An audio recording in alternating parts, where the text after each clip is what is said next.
Ang Pilipinas ay bumagsak ng husto sa World Military Ranking kumpara ng mga nakaraang taon. Ngayong 2026, ayon sa globalfirepower.com na ang Pilipinas ay bumagsak from 34 to 36 noong mga nakaraang taong 2023, 2022. Ngayon ay nasa 41st rank na ang Pilipinas. Pero bago tayo magpatuloy, huwag niyong kalimutan pindutin ang subscribe button para lagi kayong updated.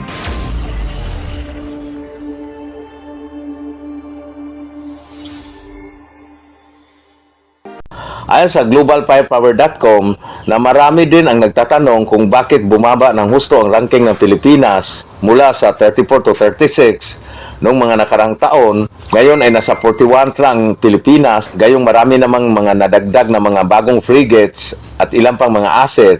Ang dahilan diyan ay ang ibang bansa din ay nagdadagdag rin ng mga bagong assets sa mga weapons at equipments at paramihan pa ang kanilang binili. Di gaya ng Pilipinas na kung bumili ay 2 piraso lang na frigates o pa isa-isa lang ang bili. At ilan din sa mga tinitingnan ng globalfirepower.com para sa military ranking ng mga bansa ay hindi lang weapons and equipment sa isang bansa, kundi tinitingnan din ang financial status o financial standing ng isang bansa. Kung halimbawa magkaroon man ng gira, kung kaya bang suportahan o isustain ng isang bansa gaya ng Pilipinas ang pangmatagalang gira o global war. Hindi ito basa-basa gira, hindi ito gira laban ng mga NPA o terorista. Kahit umabot pa na 60 years, wala namang problema dahil wala namang gagastuhin gano'n nito. Dahil parang pinapraktisan lang yung mga NPA ng ating mga kasundaluhan, kaya hindi uubusin. Kaya lang kung halimbawa, magkagira man ang Pilipinas laban sa China, malaking magastos ng Pilipinas. Kung mangyari man ang gira, hindi lang Pilipinas, pati China, gagastos rin ng malaki kung tatagal ang gira. Mula sa fuel ng mga eroplano, kahit wala tayong multi-role fighters, gagastos pa rin tayo dahil mayroon tayong FA-50 light combat aircraft. Ang FA-50 operating cost ay nasa 3,000 to 4,500 US dollar per hour ito or per flight hour. So sa piso ito ay abot sa 250,000 piso. Kada oras yan ng biyahe ng FA-50 light fighter jet.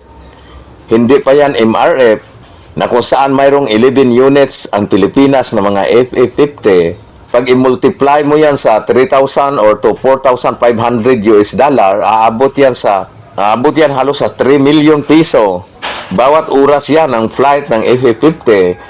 Siyempre, pag nagkagira, lahat ng mga FA-50 na ay gagamitin at pati na gulong ng FA-50 ay papalitan din bawat 10 oras na landing dahil sa high-speed touchdown loads. At bawat flight hour intervals ay chinecheck din ang structural fatigue and system ng naturang eroplano. Pati na ang mga rockets and cartridges and mga weapons, lahat yan ay bago sa panahon man ng gira. At tinicheck din ang mga hydraulic components, mga avionics and radar, lalo na sa panahon ng gira, kasama ito sa gastos. Lalo na ang mga missiles, gagastos ng milyon o piso ang Pilipinas sa mga missiles. Halimbawa, pag naubos ito, kailangang mayroong kaagad na pangdagdag o pangpalit. Kaya isa sa financial status ng isang bansa ang tinitingnan ng globalfirepower.com. Tinitingnan din ang purchasing power parity, kasama din ang foreign exchange rate, at ang defense budget at external debt ng isang bansa. Kasama rin tinitingnan ang manpower sa isang bansa, kung ilan ba ang mga active personnel ng Philippine Air Force, Philippine Navy at Philippine Army, kasama na ang reserve personnel, at tinitingnan din ang geography, kung ilan ba ang square land area ng Pilipinas, ang coastline coverage, kung ilan bang kilometro o ilan bang kilometro ang nasasakupan ng ating coastline. Kasama rin ang waterways or water coverage ng Pilipinas. Kaya itong mga dagat o ilog sa loob ng Pilipinas, kailangang accessible ito para sa mga trade and commerce, para mapabilis ang movements ng mga trupa at mga produkto at mga materyales. At siyempre, ang mahalaga sa lahat ay ang firepower ng Armed Forces of the Philippines. Kung ilan ba ang mga weapons at equipments na mayroon ang Philippine Army, Philippine Navy at Philippine Air Force.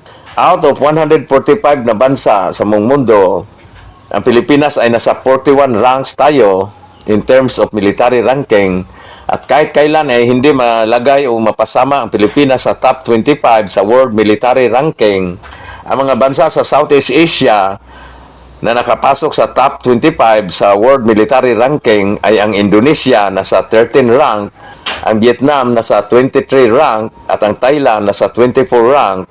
Ang Singapore ay hindi napasama sa top 25 kasi nasa 29 lang sila. Ang Myanmar na dating Burma ay nasa 35 rank. Ang Malaysia mula pa noon ay hindi makatalo sa Pilipinas kung military ranking na ang pag-usapan. Lagi silang naunahan ng Pilipinas. Ngayon ang Malaysia ay nasa 42 rank, ang Pilipinas ay nasa 41. Aba, malapit na maka-overtake eh.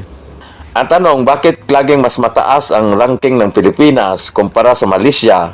Ang Armed Forces of the Philippines ay may budget na 6.7 billion US dollar ngayong 2026. Ang Malaysian Armed Forces naman ay may military budget na abot sa 4.78 billion US dollar nung nakarang taon ito. Siguro ngayong 2026 aabot ito ng 5 billion. Mas malaki pa rin ang budget ng military sa Pilipinas. Kumpara sa Malaysia, ang Armed Forces of the Philippines ay mayroong 180,000 active personnel at 1.8 million reserve personnel, habang ang Malaysia ay mayroon lamang 113,000 active personnel at 51,000 reserve personnel. Di hamak na mas marami ang personnel o mga sundalo ng Pilipinas kumpara sa Malaysia. Ngayon, tingnan natin ang mga malalaking weapons at equipments ng Malaysia at Pilipinas. Ang Royal Malaysian Air Force ay mayroong total of 25 multi-role fighters. Ang 7 nito ay ang FA-18 Hornet ng US.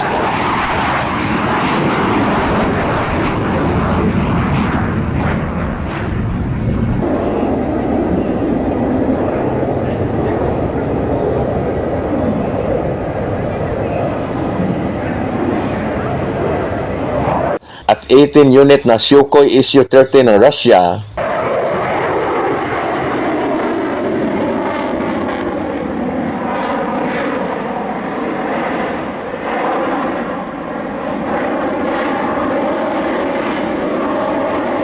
So, mayroong total of 25 units lahat ng mga multi-role fighter ang Malaysian Air Force. At mayroon pa silang 12 units ng mga light fighter jets, ang BAE Hawk na galing sa UK.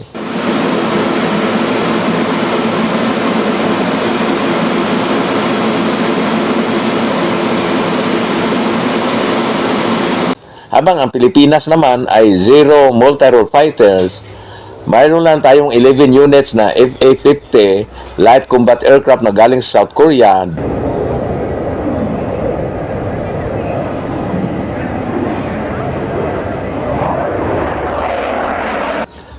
Ito dati, bumagsak yung isa, kaya 11 na lang.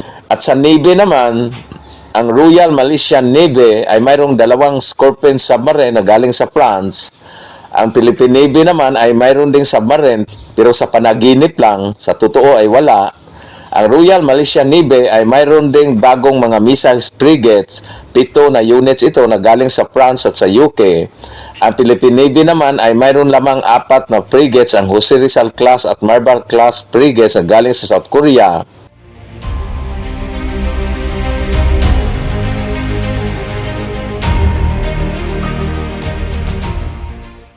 Ang Royal Malaysian Army naman ay mayroong 48 units na mga main battle tank na galing sa Poland.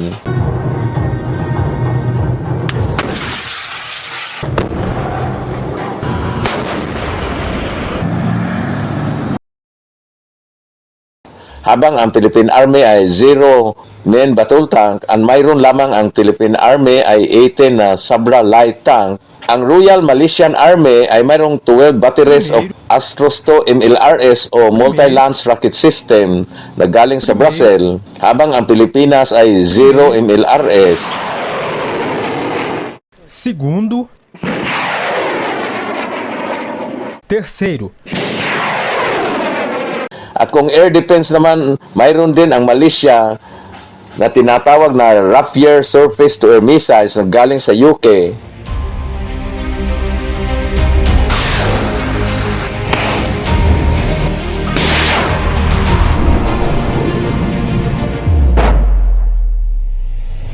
Mayroon din ang Pilipinas na 3 battery na Spider Air Defense na galing sa Israel.